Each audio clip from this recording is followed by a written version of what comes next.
Welcome to my channel. আজ আমি তোমাদের দেখাবো লোটে শুটকি, হাতে মাখা লোটে শুটকি ইয়ানি কি বম্বিল ফিশ। প্রথমে বম্বিল মাছগুলো মানে লোটে মাছগুলোকে কাটিং করে নিয়েছি।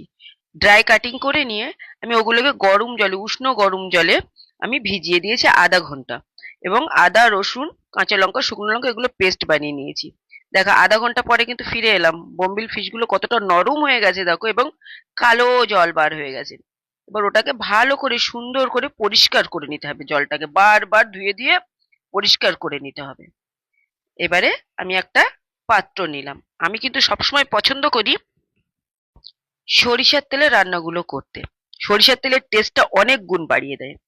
এবার ওর মধ্যে আমি কিন্তু গ্যাসে বসাইনি, আমি জাস্ট তাওয়াতে বা কড়াতে যেটাই করো না কেন, আমি ওগুলোকে টমেটো, কাঁচা পেঁয়াজ, আদা, রসুন, ওই যে শুকনো লঙ্কা, কাঁচা লঙ্কা যে পেস্টটা করেছিলাম ওটা, তোমরা যে যেরকম প্রয়োজন, যেরকম মশলা খেতে পছন্দ করো, আমি একটু মশলাদার খেতে পছন্দ করি, সেই হিসেবে দিয়ে দিলাম। তো এবারে আমি একটা আলুকে 4টে টুকরো করেছি, জাস্ট ওইভাবে সব দিয়ে দিলাম, এবং নুন, হলুদ যেমন লাগে। এরপরে লাল লঙ্কার গুঁড়ো, ওটাকে আমি দিয়ে দিলাম।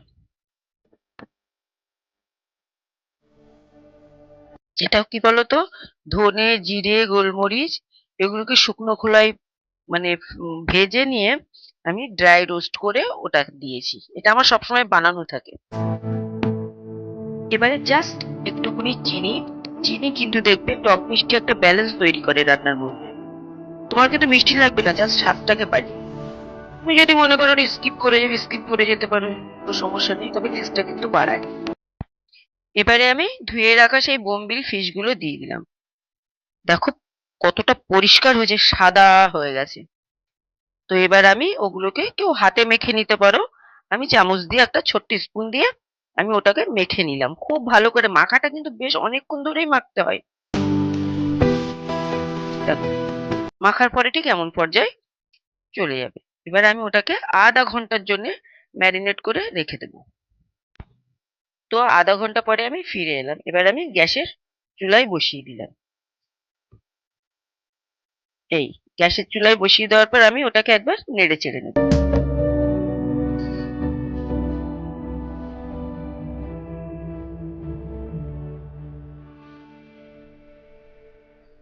দেখো ওর মধ্যে জল ছাড়ছে, কিন্তু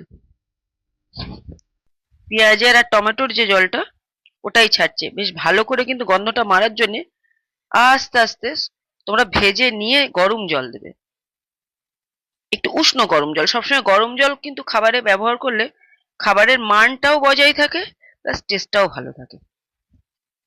তো আমি এই পর্যায়ে ভালো করে কষিয়ে নেব।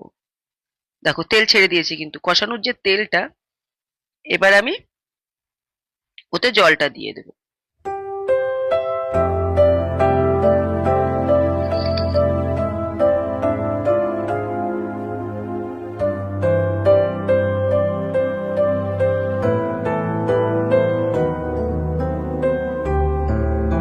আমি এবার কি দিলাম বলতো, সেই রোস্টেড ধনে, জিরে এবং গোলমরিচের গুঁড়ো, অর্থাৎ শুকনো খোলায় ভেজে আমি ওটাকে গুঁড়ো করে নিয়েছিলাম।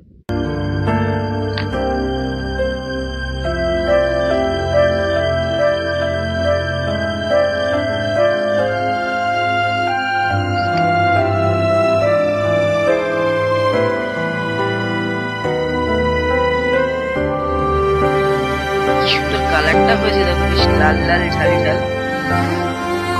আমার তৈরি বম্বিল ফিশ গ্রেভি, অর্থাৎ হাতে মাখা বম্বিল ফিশ গ্রেভি। এভাবে একবার প্লিজ খেয়ে দেবো, এবং রান্নাটা কেমন হয়েছে কমেন্টসে জানিও। হ্যাঁ, আর সাবস্ক্রাইব করতে ভুলো না, প্লিজ প্লিজ প্লিজ।